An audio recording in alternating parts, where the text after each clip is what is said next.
دس استاکر رنگ زرد زیتونی داره که اندازه اون 7 سانتی متر و اغلب در آفریقا و خاورمیانه زندگی میکنه. این عقرب در زهر خودش مقدار زیادی نوروتوکسین یا زهر فلج کننده عصبی داره که هر موجود زنده‌ای رو از پا در میاره.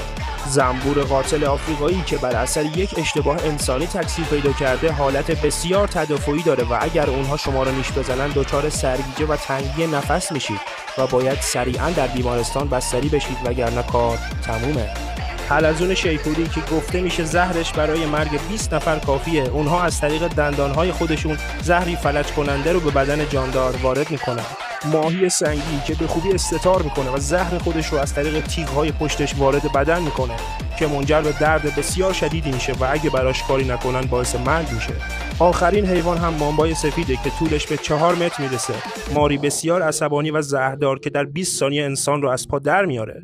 در آفریقا این مار نماد ترس محسوب میشه.